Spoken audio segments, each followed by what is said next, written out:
Wanda Hernandez had spent 6 months building the case that would define her career.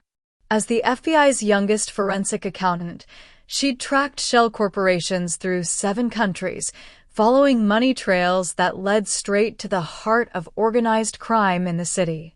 The fluorescent lights of her office had become more familiar than daylight, and the files spread across her desk represented 2 years of meticulous work. Somewhere in this building, Director Marcus Webb, her mentor, the man who'd recruited her straight out of grad school, was supposed to be reviewing her findings before tomorrow's federal grand jury. Instead, she found him on an encrypted call, selling her evidence to the very criminals she'd been investigating. The flash drive in Wanda's hand suddenly felt like a grenade.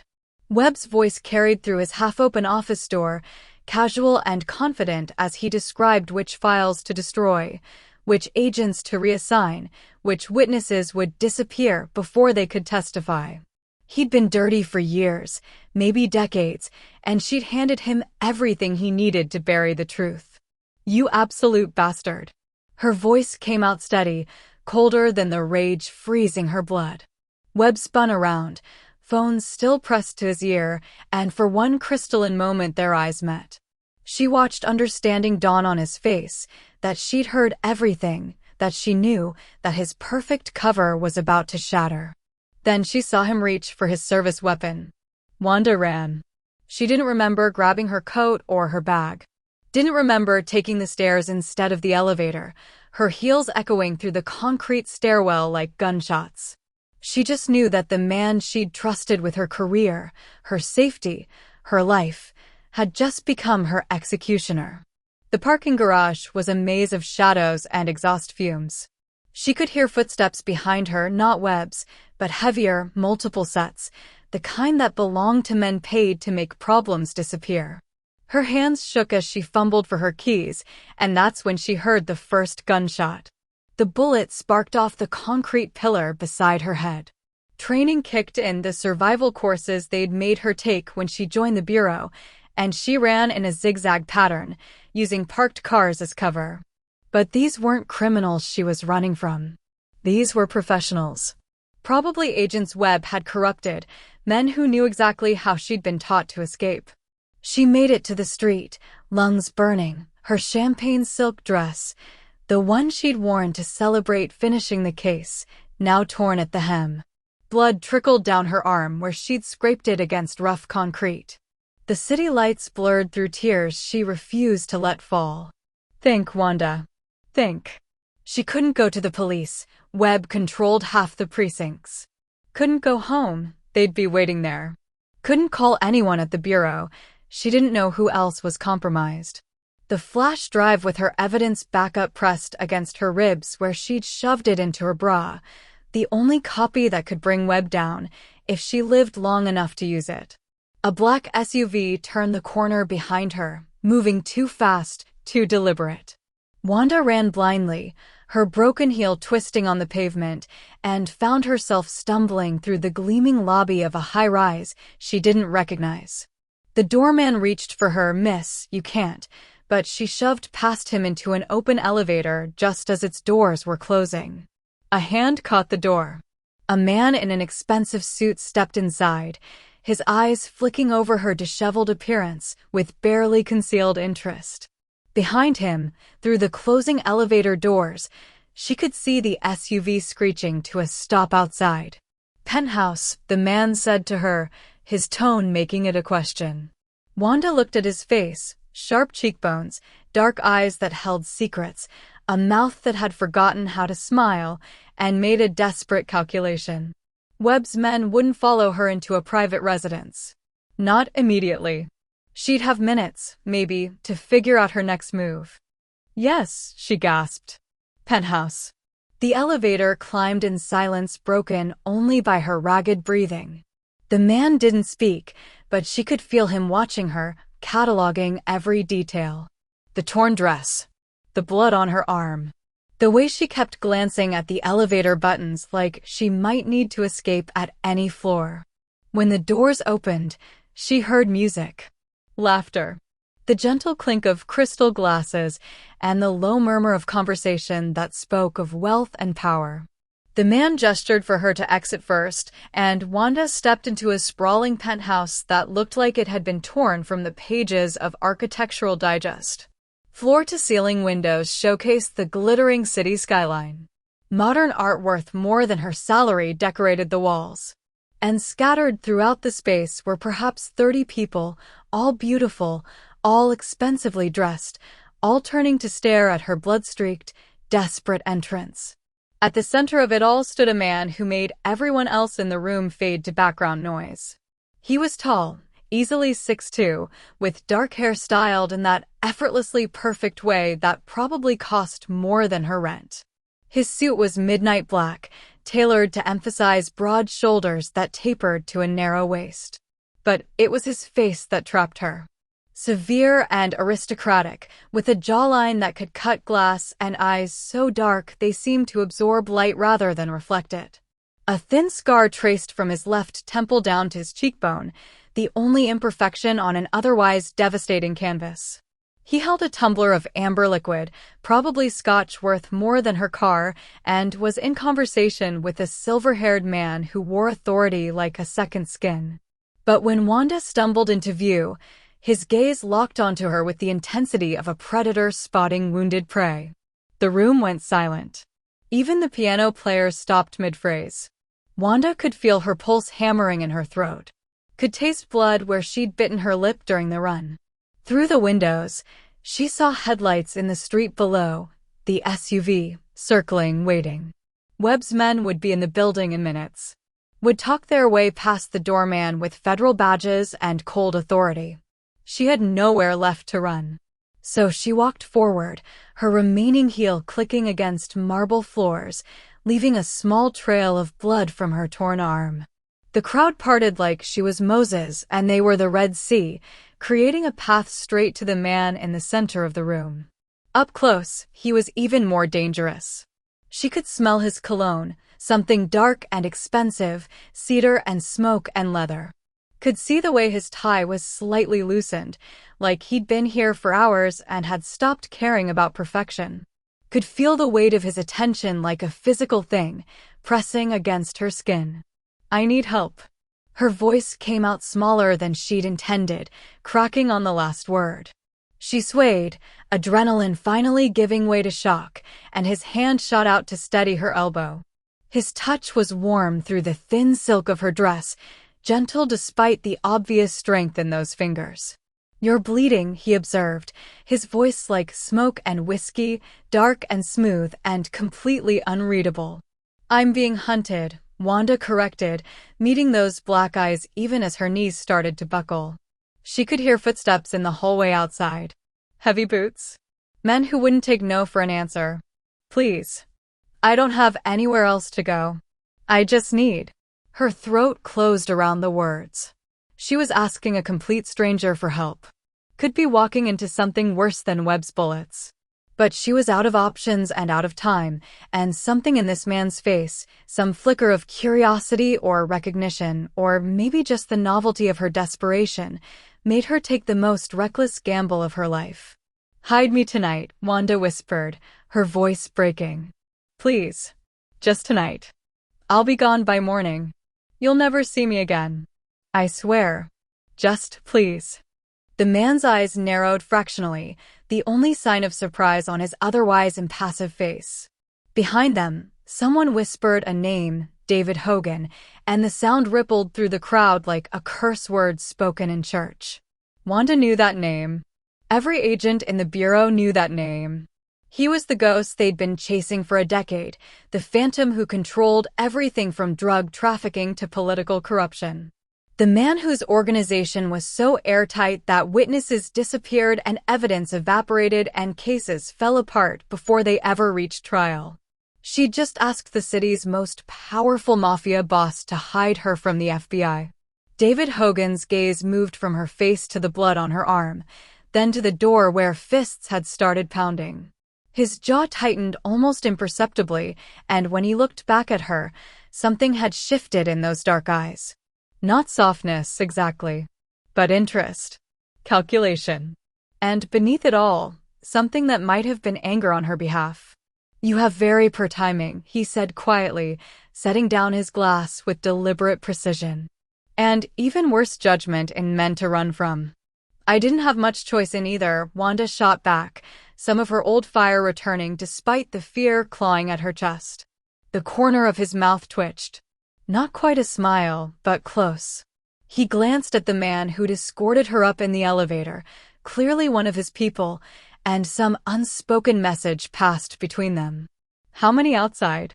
David asked, his tone conversational, like they were discussing the weather instead of an armed death squad.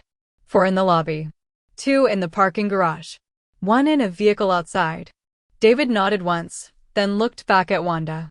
His hand was still on her elbow, steadying her, and she realized with a start that she'd swayed closer to him, her body instinctively seeking protection from the threat beyond that door. "These men who are hunting you," David said, his voice dropping lower, more intimate, like they were the only 2 people in the room. "Are they going to stop? Or will they keep coming until they find you?" "They'll keep coming," Wanda whispered. "Until I'm dead or they're arrested. And I can't arrest them. Because they're the FBI." Something flickered across David's face, recognition, maybe, or understanding. He studied her for a long moment, and Wanda had the unsettling sensation of being read like a book, every secret and fear laid bare under that penetrating gaze. Then he smiled. It was not a kind smile. It was the smile of a shark who'd just spotted blood in the water. "Well then," David Hogan said, his hand sliding from her elbow to the small of her back, proprietary and protective all at once. "I suppose we should make sure they don't find you." He gestured to someone in the crowd, and instantly men in dark suits were moving toward the door, their movements economical and deadly. The guests began filing out through what must have been a service entrance, disappearing like smoke. Within seconds, the penthouse had transformed from elegant party to strategic fortress. "What's your name?" David asked, guiding her away from the windows, his body positioned between her and any potential sightlines from the street. "Wanda." She barely recognized her own voice. "Wanda Hernandez." "Wanda." He tested the name on his tongue like he was tasting wine. "You just asked the most dangerous man in the city to protect you. I hope you understand what that means." "It means I was desperate," Wanda said, meeting his eyes even as her legs finally gave out. David caught her before she hit the floor, lifting her against his chest like she weighed nothing. His arms were solid as steel, warm through the fabric of his suit, and she could feel his heartbeat, steady, unhurried, completely calm despite the chaos she'd brought to his doorstep. "Desperation," David murmured, carrying her deeper into the penthouse toward what must have been a bedroom, "is the most honest thing a person can show me." Through the haze of shock and exhaustion, Wanda heard the front door splinter open. Heard shouting. Heard David's men responding with cold efficiency. But she was already being lowered onto the softest bed she'd ever felt, in a room that smelled like cedar and danger, while the man who could kill her just as easily as save her pulled a blanket over her trembling body. "Sleep," David commanded, his voice brooking no argument. "We'll discuss the price of my protection when you wake up." And despite everything, the terror, the betrayal, the knowledge that she'd just put herself in the hands of a criminal, Wanda's eyes closed. Because for the first time in hours, someone was standing between her and death. Even if that someone was supposed to be her enemy. Wanda's fingers froze over the keyboard, the spreadsheet glowing accusingly on her monitor at 11:47 p.m. She'd been cross-referencing financial transactions for 3 hours, following a pattern that had nagged at her for weeks, small discrepancies in evidence logs, witness statements that disappeared before trial. Cases that fell apart at the last moment despite airtight prosecution. The numbers didn't lie. They never did. And right now, they were screaming a truth that made her blood run cold. Every compromised case in the last 5 years had one thing in common: Director Marcus Webb's authorization signature. Wire transfers routing through shell companies that linked back to the Hogan crime family. evidence that went missing from secure facilities Webb personally oversaw. Witnesses who recanted testimony after meetings Webb claimed were routine check-ins. Her mentor wasn't just protecting organized crime. He was being paid millions to make their problems disappear. Wanda's hands shook as she inserted the flash drive, copying files with systematic precision despite the panic clawing up her throat. Bank statements. Encrypted emails she'd managed to decrypt using bureau software. Photos of Webb meeting with known associates of the Hogan organization at restaurants that didn't match his official calendar. Enough evidence to put him away for 3 lifetimes. She should have been triumphant. This was the kind of case that made careers, that restored faith in a broken system. Instead, she felt sick. The office was supposed to be empty. The whole floor was supposed to be empty. But as she ejected the drive and slipped it into her purse, she heard a voice she knew as well as her own. Webb's office door was cracked open, light spilling into the hallway. She should have left. Should have walked straight to the elevator and driven to the nearest field office. Instead, some instinct made her move closer, her footsteps silent on the carpeted floor. The Hernandez girl is getting too close. Webb's voice was casual, discussing her life like a weather pattern. She's smart. Too smart. I should have never brought her onto the team. Wanda's heart stopped. Can you handle it? Another voice, male, unfamiliar. Tinny through speakerphone. She trusts me completely. I'll call her in tomorrow, tell her I need to review her findings privately. She'll come alone. After that. Webb paused, and in that silence, Wanda heard her own death sentence. After that, it'll look like she got too close to the wrong people. Tragic accident. She was always so dedicated. Worked too hard. Made enemies. The flash drive burned against her ribs where she'd moved it, precious and damning. She took one step backward, then another, her breathing so loud she was certain he'd hear. That's when her phone buzzed. The sound was deafening in the silent hallway.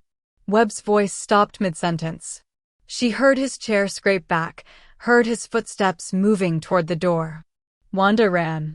She hit the stairwell at a sprint, her heels abandoned somewhere between his office and survival, taking stairs 2 at a time while behind her she heard Webb's voice roaring her name, heard the thunder of footsteps multiplying as he called for backup.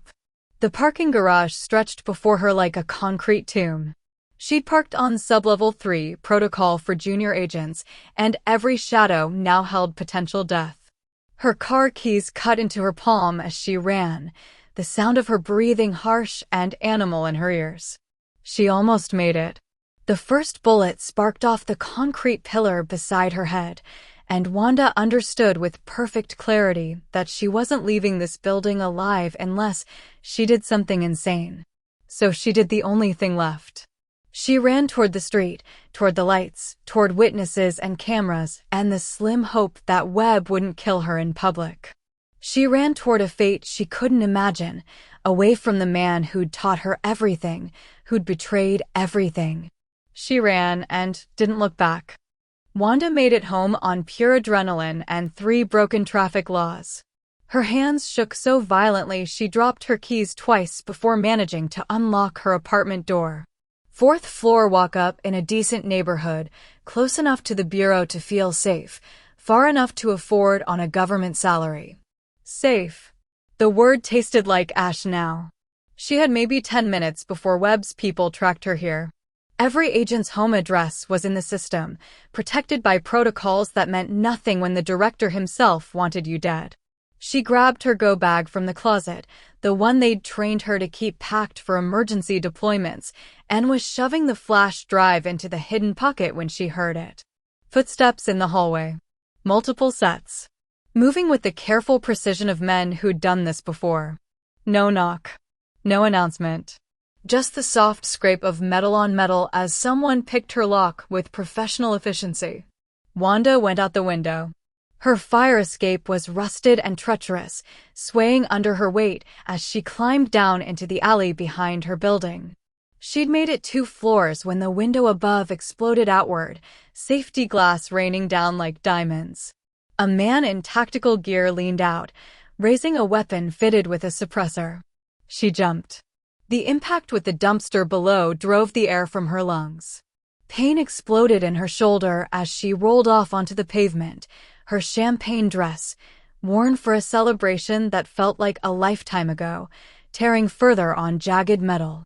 Blood bloomed hot and wet down her arm, but she was moving, stumbling deeper into the alley while suppressed gunfire sparked off brick behind her. The city at midnight was a maze of light and shadow. Wanda ran through streets she'd walked 1,000 times, now transformed into hunting grounds. Every car could be them. Every person could be working for Webb. She kept to the crowds at first, spilling out of bars and restaurants, late-night commuters, anyone who might serve as witnesses, but they were hurting her. She saw the pattern too late. Black SUVs at intersections, cutting off escape routes. Men in casual clothes with earpieces, converging. Webb hadn't just sent a kill team. He deployed an entire tactical unit, using Bureau resources to erase his mistake. To erase her. Wanda's lungs burned. Her broken heel finally gave way completely, and she kicked off both shoes, running barefoot across pavement that tore at her feet. The blood from her shoulder wound made her dress cling to her skin, and she could feel herself slowing, shock and blood loss dragging at her like anchors. One more block. Then another. She didn't know where she was going anymore, just away, always away from the vehicles that prowled behind her like mechanical predators. She rounded a corner and saw it, a high-rise building, all glass and steel and expensive lighting. A doorman in burgundy livery. The kind of place where people paid more for a month's rent than she made in a year. The kind of place that had security cameras and witnesses and protocols. The kind of place Webb's men might hesitate before making a scene. Wanda stumbled through the revolving door, leaving bloody footprints on marble floors. The doorman moved to intercept her. "Miss, you can't," but she shoved past him with strength she didn't know she had left. An elevator stood open, a businessman in an expensive suit holding the door for someone who hadn't arrived yet. She lunged inside. The man's eyes widened as he took in her appearance, torn dress, blood, wild eyes. Behind them, through the lobby's glass walls, she could see the black SUV screeching to a stop outside. "Penthouse," she gasped, her voice barely recognizable. "Please. Penthouse." The man's hand hovered over the buttons for one eternal moment. Then he pressed the top floor and the doors slid shut, sealing her inside this small metal box with a stranger while Webb's killers flooded the lobby below. Wanda collapsed against the elevator wall, watching the floor numbers climb, and wondered if she'd just traded one death for another. The elevator doors opened onto a wall of sound and light that felt obscene after the violence she'd just escaped. Jazz piano floated through air perfumed with expensive cologne and champagne. Crystal chandeliers cast warm amber light across a space that belonged in magazines, not real life. Floor-to-ceiling windows showcased the city glittering below like scattered diamonds, and scattered throughout the penthouse were perhaps 30 people who'd never run for their lives, never felt a bullet pass close enough to hear it sing. Wanda stepped into their world trailing blood and terror. The conversation died in waves. First the people nearest the elevator, their laughter cutting off mid-note. Then the ripple effect, spreading through the room like a stone dropped in still water. Even the piano player's fingers stumbled to silence. She stood there, barefoot and bleeding, her champagne silk dress torn and stained dark red, and felt every eye in the room catalog her destruction. A woman in diamonds clutched her companion's arm. A man in a tuxedo took an instinctive step backward. The doorman from downstairs was probably calling the police right now, and Webb's men would be talking their way past him with federal badges in under 2 minutes. Wanda needed protection, and she needed it now. Her eyes found him across the room, and the world narrowed to just that focal point. He stood at the center of everything like gravity made flesh, tall and devastating in a midnight black suit that probably cost more than her car. Dark hair styled with careless perfection. A face that could have been carved from marble, all sharp angles and aristocratic severity, marred only by a thin scar that traced from temple to cheekbone.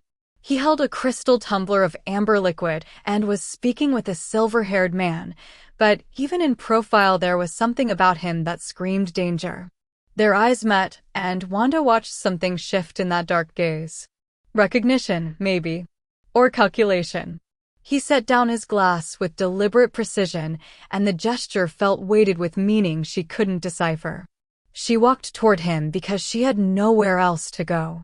The crowd parted like she carried a disease, creating a path across marble floors where her bloody footprints looked like accusations. Every step was agony, her feet torn from running barefoot, her shoulder screaming where the bullet had grazed her, her lungs still burning from the sprint that had brought her here. Up close, he was even more dangerous. She could see the fine weave of his shirt, smell the cedar and smoke of his cologne, feel the weight of his attention like a physical thing. His eyes were so dark they were almost black, and they studied her with the intensity of a predator deciding whether she was threat or prey. "I need help." The words came out broken, smaller than she'd intended. She swayed and his hand shot out to steady her elbow, his touch warm and surprisingly gentle through the ruined silk of her dress. "You're bleeding," he observed, his voice like smoke and whiskey. "I'm being hunted."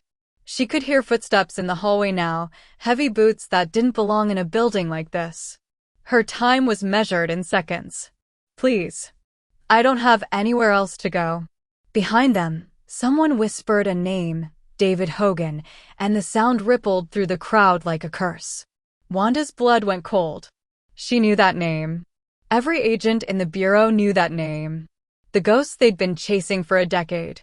The man whose criminal empire was so airtight that cases evaporated before they reached trial. She'd just asked the city's most powerful mafia boss for protection. His eyes narrowed fractionally as he watched understanding dawn on her face. The corner of his mouth twitched, not quite a smile, but close. Amused, maybe, by the cosmic joke of a federal agent stumbling into his home. "Hide me tonight," Wanda whispered, her voice breaking as fists started pounding on the penthouse door. "Please. Just tonight. I'll be gone by morning. You'll never see me again. Just please." David Hogan studied her for one eternal moment. Then he smiled, and it was the smile of a shark who'd just spotted blood in the water. "Well then," he said, his hand sliding from her elbow to the small of her back, proprietary and protective all at once. "I suppose we should make sure they don't find you." Wanda woke to sunlight streaming through floor-to-ceiling windows and the immediate, visceral knowledge that everything had changed. The bed beneath her was obscenely comfortable, wrapped in sheets that probably cost more than her monthly rent. Her shoulder had been professionally bandaged, her feet cleaned and wrapped in gauze. Someone had removed her ruined dress and replaced it with a men's button-down shirt that smelled like cedar and danger. She sat up too quickly and the room spun. Memory crashed back in fragments, running, bleeding, begging a stranger for protection. Asking David Hogan, the man the FBI had been hunting for years, to hide her from her own people. The door opened and a woman entered carrying a tray. Middle-aged, severe, with the kind of face that had seen too much to be surprised by anything. She set the tray on the nightstand, coffee, toast, orange juice, and 2 white pills. "For the pain," the woman said, her accent faintly Eastern European. "Mr. Hogan said you're to eat and rest. He'll see you when you're ready." "Where am I?" Wanda's voice came out rough, abraded from screaming and running. "Still in the penthouse. You've been asleep for 14 hours. The woman moved to the windows, adjusting the curtains with practiced efficiency. "The men who came for you last night are gone. Mr. Hogan sent them away." Sent them away. The phrase was so casual, so innocuous, but Wanda heard what wasn't being said. David Hogan had made federal agents leave his property, had protected a fugitive from the FBI, and apparently no one had arrested him for it. Because no one could touch him. After the woman left, Wanda forced herself out of bed and limped to the windows. The view stole her breath. The entire city spread out below like a kingdom, morning light turning glass towers into pillars of gold. This wasn't just wealth. This was power, the kind that bought silence and loyalty and made laws irrelevant. She found her purse on a nearby chair, and relief flooded through her when she felt the flash drive still hidden in the inner pocket. Her phone was gone, probably at the bottom of some river by now, but the evidence had survived. Everything she'd risked her life for was still here. The question was what to do with it now. Wanda explored the penthouse on unsteady feet, each room more opulent than the last. Original artwork that belonged in museums. Furniture that whispered of Italian craftsmanship.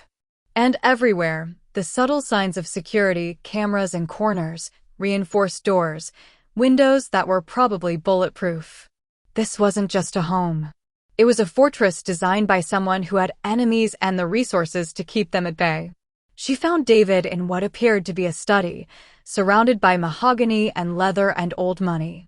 He sat behind a massive desk reviewing documents, still wearing last night's shirt, but with the sleeves rolled up, revealing forearms corded with muscle and scattered with scars. He looked up when she entered, and those dark eyes assessed her with the same predatory intensity as before. "You should be resting," he said, setting down his pen with deliberate precision. "You should have turned me over to the FBI," Wanda countered, gripping the doorframe for support. "Why didn't you?" David leaned back in his chair, a slight smile playing at his lips. "Do you know who I am, Wanda?" "Yes." Her voice was steady despite the fear crawling up her spine. "You're David Hogan. You run organized crime in this city. Drug trafficking, money laundering, political corruption. The Bureau has a file on you 3 inches thick, and we've never been able to make a single charge stick. And yet you asked me to hide you." He stood, moving around the desk with the fluid grace of a dancer or a fighter. "From your own people." "Why?" "Because they're trying to kill me." "Why?" The question hung between them, loaded with implications. Wanda met his eyes and made a choice that would damn her or save her. She couldn't tell which.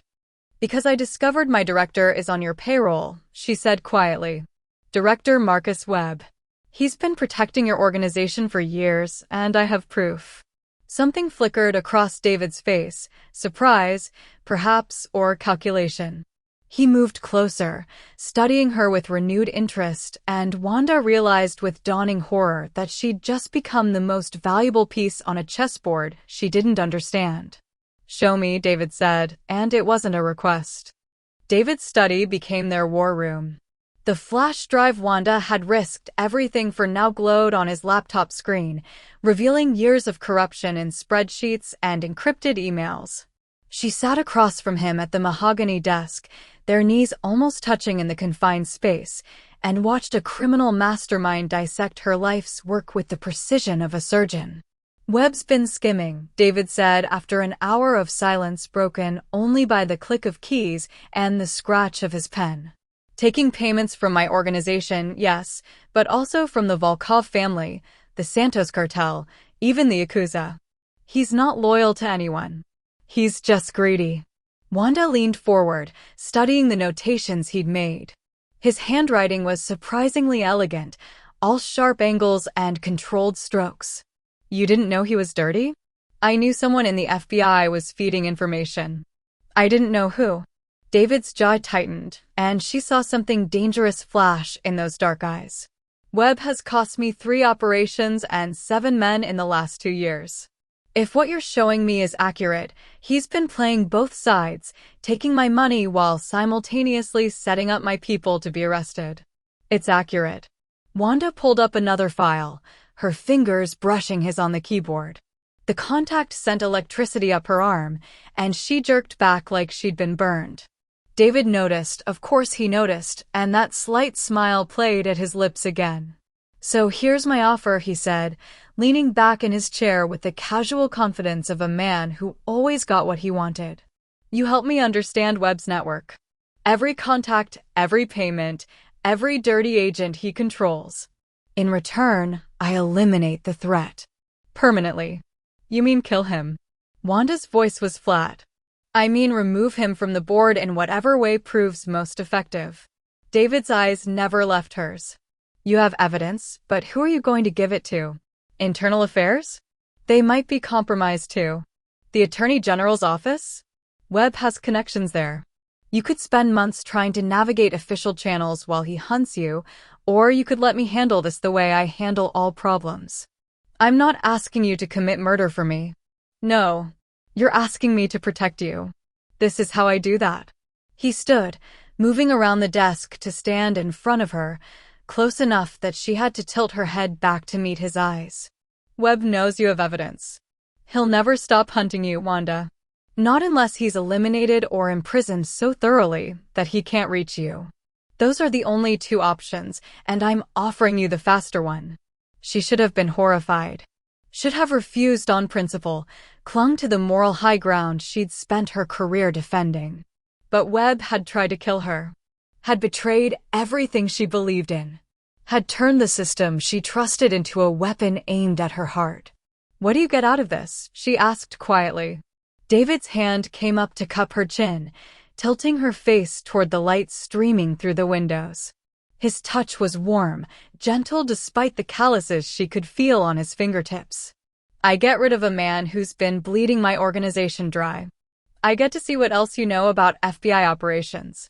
And I get the pleasure of watching you realize that the world isn't as black and white as you thought it was.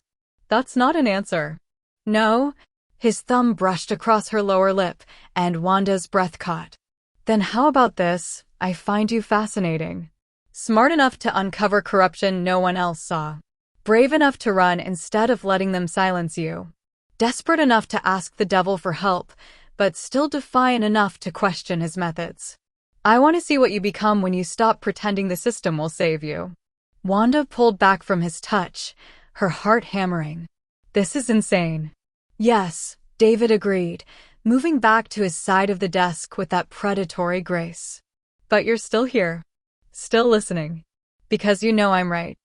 She looked at the evidence on the screen, her career, her integrity, everything she'd worked for reduced to files on a criminal's laptop. Looked at David, dangerous and magnetic, and offering her the one thing no one else could. Survival.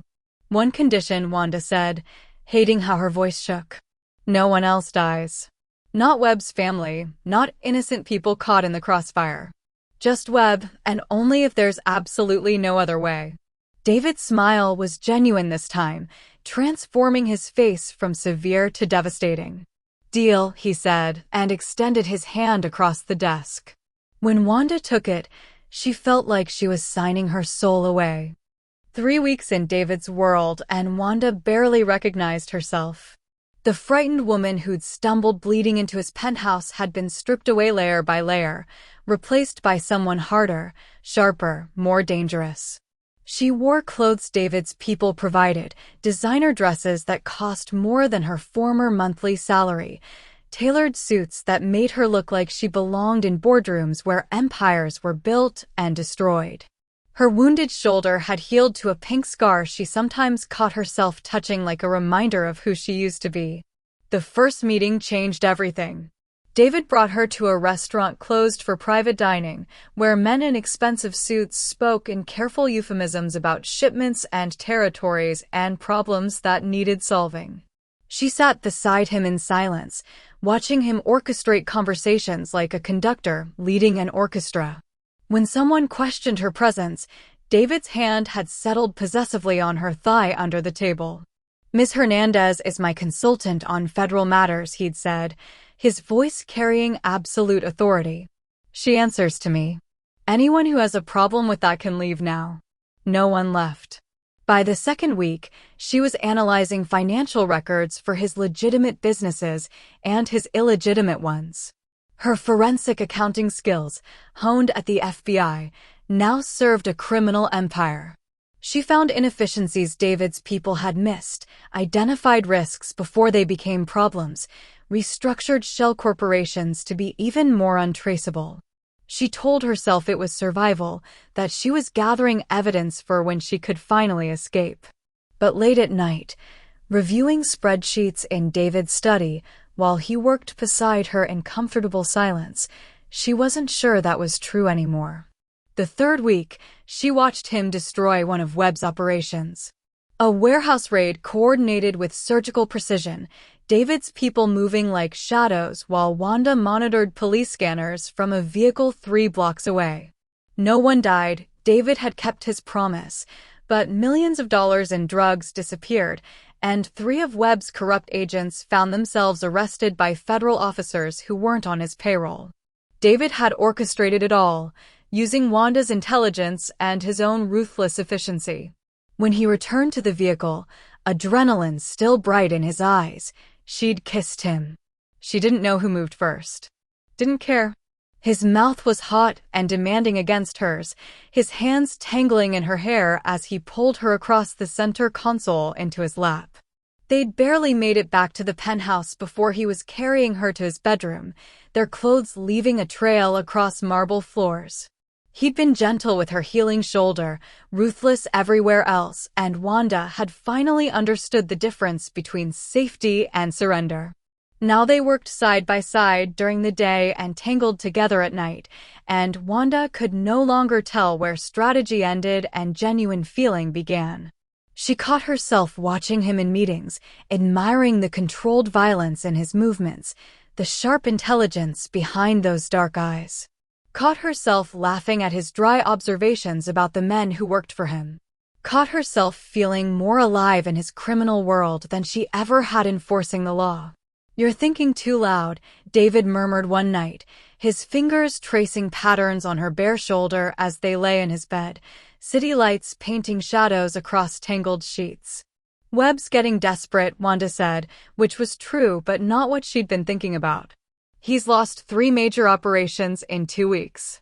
He'll know someone's feeding you information. Let him know." David's arm tightened around her waist, pulling her closer against his chest. "We're almost done. 2 more moves and his entire network collapses. Then you're free." Free. The word should have filled her with relief. Instead, Wanda felt something twist in her chest. Free meant leaving this penthouse fortress. Leaving David. Going back to a world where she'd always be looking over her shoulder, always be the agent who'd slept with the enemy. "What happens after?" she asked quietly. David was silent for a long moment, his heartbeat steady beneath her palm. When he finally spoke, his voice was rougher than usual. "That depends on what you want to happen." Wanda turned in his arms to face him, studying the severe lines of his face in the darkness. 3 weeks ago, she would have said she wanted justice, wanted her life back, wanted to be the person who followed rules and believed in systems. Now she wasn't sure she could go back to being that person even if she tried. "I don't know anymore," she whispered, and felt his lips brush against her forehead, gentle and possessive all at once. "Then stay," David said simply. "Until you figure it out." So she stayed, and watched herself transform from refugee to accomplice to something she didn't have a name for yet. Watched David dismantle Webb's empire piece by piece while she provided the roadmap. And tried not to think about what it meant that she felt safer in the arms of a criminal than she ever had wearing a badge. The news broke on a Tuesday morning while Wanda was reviewing shipping manifests in David's study. Her face appeared on every major network, the professional headshot from her FBI badge, followed by grainy security footage of her entering David's building 3 weeks ago, bloodied and desperate. Federal agent missing, feared kidnapped by organized crime boss, the Chiron read, and Wanda's coffee turned to acid in her stomach. David appeared in the doorway, his phone pressed to his ear, his face carved from stone. He ended the call with a sharp word in a language she didn't recognize and crossed to where she stood frozen in front of the television. "Webb," he said flatly. It wasn't a question. On screen, director Marcus Webb stood at a podium, his face a perfect mask of concern and authority. Special Agent Wanda Hernandez was investigating organized crime when she disappeared 4 weeks ago.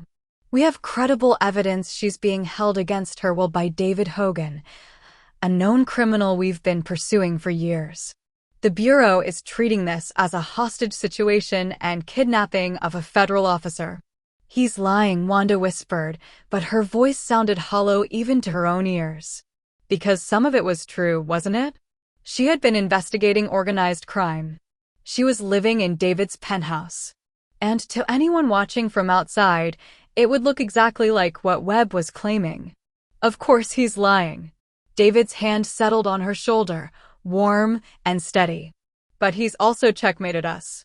If you surface now and say you came willingly, you're admitting to collaborating with a criminal. If you don't surface, every federal agent in the city will be hunting for you, and they'll have legal justification to tear apart my organization looking. Wanda turned to face him, seeing the calculation already moving behind his eyes. This is about more than rescuing me. Webb's using this as an excuse to launch a full investigation into your operation. Yes. David's jaw tightened. He's desperate. We've destroyed half his network in 3 weeks, and he knows we're coming for him next. So he's forcing the FBI's hand, making them do his dirty work. Every honest agent in the Bureau will be mobilized to find you, and they won't stop until they do. His phone buzzed with an incoming message. Then another. Then a flood of them, all arriving simultaneously. David read them with increasing tension, and Wanda watched the storm gather in his expression. What is it? FBI just obtained warrants for every property I own. My warehouses, my clubs, my offices. They're executing raids across the city simultaneously. He looked up from his phone, and for the first time since she'd met him, Wanda saw something like worry in those dark eyes. They're also freezing my assets. Bank accounts, investments, everything. Webb fed them enough evidence to justify it, probably mixed real crimes with fabricated ones. By tomorrow, I'll be fighting legal battles on 50 fronts. He's trying to cripple you financially so you can't fight back. He's succeeding. David set down his phone with controlled precision, but Wanda could see the fury coiled beneath his calm. The Volkov family will see this as weakness. The Santos cartel will try to move on my territory. Every enemy I've kept at bay through reputation and resources will smell blood in the water. On television, Webb was still talking, his performance Oscar-worthy in its sincerity. We believe Ms. Hernandez is in immediate danger. Mr. Hogan has a history of violence, and we fear for her safety. We're asking anyone with information to come forward. Wanda, if you can hear this, we're coming for you. Hold on. Wanda felt sick. Every agent she'd ever worked with would believe Webb's story. Would see her as a victim who needed rescuing. Would tear David's world apart trying to save her, never knowing they were doing a corrupt director's bidding. I have to turn myself in, she said quietly. If I go public, tell them the truth. They'll arrest you for obstruction and conspiracy. David's hand cupped her face, forcing her to meet his eyes. Webb will make sure of it. You'll be in federal custody, vulnerable, and I won't be able to protect you. He'll have you killed before you can testify. Then what do we do? The question hung between them, weighted with everything they'd built in 3 weeks. The partnership. The strategy. The dangerous intimacy that had grown in the spaces between planning and execution. David's thumb brushed across her cheekbone, tender despite the violence gathering in his expression. We finish what we started, he said softly. We destroy Webb before his people destroy us.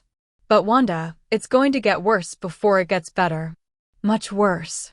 Through the windows, she could see helicopters circling, news crews documenting the siege that was coming. Federal vehicles already gathering at the building's perimeter like wolves preparing for a kill. How much time do we have? She asked. David pulled her against his chest, his heartbeat steady against her ear. Hours. Maybe less. Wanda closed her eyes and felt the world she'd built crumbling around her, felt the weight of choices she couldn't take back, and knew that whatever came next would demand everything from both of them. The hunt had found them. Now they'd have to fight their way out or die trying. They came at dawn, when the city was still draped in shadows and the penthouse felt like the last refuge in a world gone mad. Wanda heard them before she saw them, the thunder of boots on marble, the sharp commands echoing through hallways, the systematic breach of every security measure David had built around his fortress. She was dressed and standing beside David in his study when the doors burst open. 20 agents in tactical gear flooded the room, weapons raised, red laser sights painting dots across David's chest like accusations. He didn't flinch, didn't reach for the weapon she knew he kept in his desk drawer. He just stood there, hands visible, his face carved from stone while federal authority surrounded him. David Hogan, you're under arrest for kidnapping a federal officer, conspiracy, racketeering. The lead agent's voice droned on, listing charges that would put him away for life, but Wanda had stopped listening. Because standing behind the tactical team, wearing a perfectly pressed suit and an expression of calculated concern, was Director Marcus Webb. Wanda. Webb's voice was gentle, that same fatherly tone he'd used when he mentored her, when he'd made her believe the system was worth serving. Thank God you're alive. Are you hurt? Did he hurt you? Every agent in the room was watching her, waiting for her response. She could see the narrative they'd already constructed: helpless victim, violent criminal, a rescue mission that would make headlines and destroy David's empire completely. David's eyes found hers across the chaos. There was no plea in them, no desperation. Just a quiet resignation that made her chest ache. He'd told her this would happen. Had warned her that staying with him meant choosing a side in a war she couldn't win. Take the deal, he said quietly, his voice cutting through the noise. Whatever they offer you, take it. Walk away, Wanda. While you still can. Webb moved closer, positioning himself between her and David like a shield. We're offering you full immunity. Protection. A new identity if necessary. All you have to do is testify about what he did to you, how he forced you to stay. We know about Stockholm Syndrome, Wanda. We know he manipulated you. None of this is your fault. It was a perfect out. A way to reclaim her life, her career, everything she'd lost. She could paint herself as a victim, let Webb write the narrative, and disappear into witness protection while David faced decades in prison. The system would protect her the way it was always supposed to. Except the system was run by the man who'd tried to kill her. Wanda looked at Webb, really looked at him, and saw past the concerned mentor to the corruption beneath. Saw the calculation in his eyes as he waited for her to play her part. Saw how carefully he'd orchestrated this, using honest agents to do his dirty work, turning her rescue into David's destruction, and ensuring she'd either comply or be silenced permanently. No, Wanda said quietly. The room went silent. Webb's expression flickered confusion, then anger, quickly masked. Wanda, you're not thinking clearly. He's manipulated you. I'm thinking perfectly clearly. She moved to stand beside David, feeling the shock ripple through the assembled agents. David Hogan didn't kidnap me. I came to him for help because you sent a kill team after me, Marcus. Because I discovered you've been running a criminal protection racket for years, and you tried to murder me to cover it up. Webb's face went pale, then red. That's absurd. You're clearly suffering from. I have evidence. Wanda's voice was steel now, the same tone she'd used in court when presenting unassailable facts. Financial records, encrypted communications, photographs. Everything I need to prove you're corrupt. And I'm not testifying against David Hogan. I'm testifying against you. The lead agent's weapon lowered fractionally. Ma'am, these are serious allegations. I'm a forensic accountant with 8 years at the Bureau and a spotless record. He's a director with offshore accounts worth millions that he can't explain and a pattern of cases that mysteriously fall apart. Wanda felt David's hand brush against hers, a brief touch of solidarity. Who are you going to believe? Webb's mask finally cracked. You stupid girl. You have no idea what you've done. Take her into custody. Now. She's clearly been compromised. Actually, a new voice said from the doorway, I think we need to hear more. Assistant General Patricia Morrison stepped into the study, flanked by agents Wanda didn't recognize. Her face was grave, her eyes moving between Wanda and Webb with a sharp assessment of someone who'd spent 30 years rooting out corruption. "Director Webb," Morrison said quietly, "I think you should come with me. We have questions about some financial irregularities that have come to light." Wanda watched Webb's world collapse in real time. Watched him realize that she'd been smarter than he'd given her credit for, that David's people had already delivered her evidence to someone beyond Webb's reach. "This is insane," Webb snarled, but his voice had lost its authority. "She's lying to protect her lover." "Then you won't mind answering our questions." Morrison's smile was sharp. "Unless you'd like to exercise your right to an attorney?" As they led Webb away in handcuffs, David's hand found Wanda's and held tight. They stood together surrounded by federal agents, their future uncertain, everything they'd built hanging by a thread. But they were still standing. And that, Wanda thought as David's fingers laced through hers, was enough for now. 6 months after Webb's arrest, Wanda stood in the penthouse that had become her home and barely recognized the woman she used to be. The trial had been a media sensation, a corrupt FBI director exposed by the agent he'd tried to kill, brought down by evidence so comprehensive that even his expensive lawyers couldn't find cracks in it. Webb was facing 40 years in federal prison, and the investigation had spread like wildfire through the bureau, burning out corruption that had festered for decades. Wanda had been offered her job back. Full reinstatement, a promotion, commendations for bravery and integrity. The director himself had called personally, promising her any assignment she wanted, any career path she chose. She declined. Because the truth was, she didn't belong in that world anymore. Couldn't go back to believing in systems and protocols when she'd seen how easily they could be corrupted. Couldn't pretend she was the same idealistic agent who'd thought following the rules would keep her safe.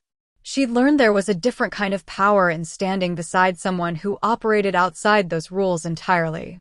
David emerged from his study wearing the midnight black suit that made him look like sin personified. 6 months had changed him too. The tension that had coiled through him during the investigation had eased, replaced by something almost peaceful. His empire had not only survived the federal scrutiny but thrived, emerging cleaner and more legitimate than before. Wanda's forensic skills had helped him restructure everything, building legal businesses that could withstand investigation while carefully separating them from operations that couldn't bear sunlight. "Ready?" he asked, adjusting his cufflinks with practiced ease. Wanda smoothed down the black dress she wore, designer, elegant, and armored with the confidence of a woman who'd stopped apologizing for her choices. "Ready." They had a meeting tonight with the heads of the other families, a quarterly gathering where territories were negotiated and conflicts resolved. 6 months ago, Wanda would have been terrified. Now she felt only anticipation. In the elevator descending to the parking garage, David's hand found the small of her back, possessive and protective. "You don't have to come to these meetings, you know.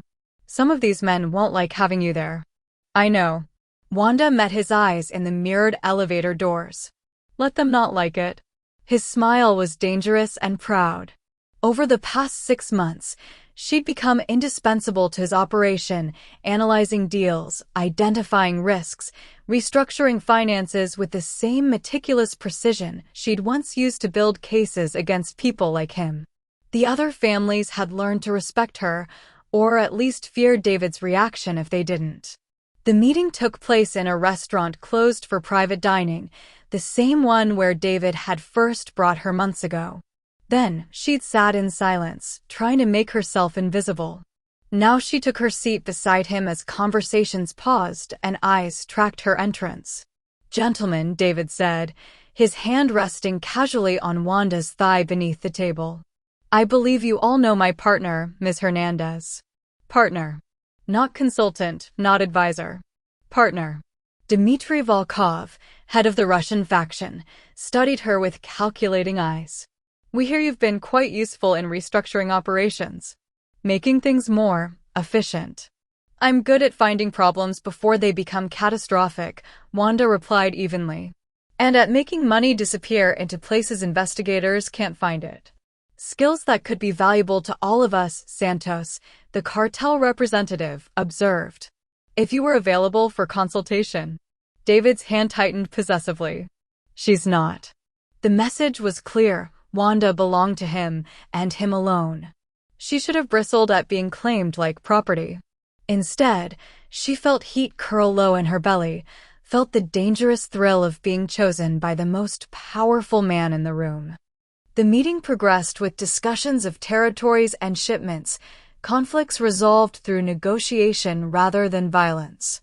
Wanda contributed when asked, her FBI training giving her insights these men had never considered. By the time they left 3 hours later, she'd brokered a deal that would save David's organization millions and prevented a war between two families that would have left dozens dead. In the car driving home, David pulled her across the seat into his lap. "You were magnificent," he murmured against her throat. "I'm learning from the best." Wanda tangled her fingers in his hair, feeling his smile against her skin. "Any regrets?" The question was casual, but she heard the weight beneath it. 6 months, and he still worried she'd wake up one day and realize she'd made a terrible mistake. Wanda pulled back to look at him, this dangerous man who'd given her refuge when she had nowhere to go, who'd helped her destroy the corruption that had tried to kill her, who'd stood beside her when the world called her a traitor. "Not a single one," she said, and kissed him like a promise. She'd come to his door bleeding and desperate, seeking one night of safety. Instead, she'd found a home in the last place she ever expected, beside a king in an empire built on shadows, no longer the woman who'd believed in systems, but the queen who'd learned that power and protection sometimes came from the most unexpected places. Dangerous. Criminal. Hers. And finally free.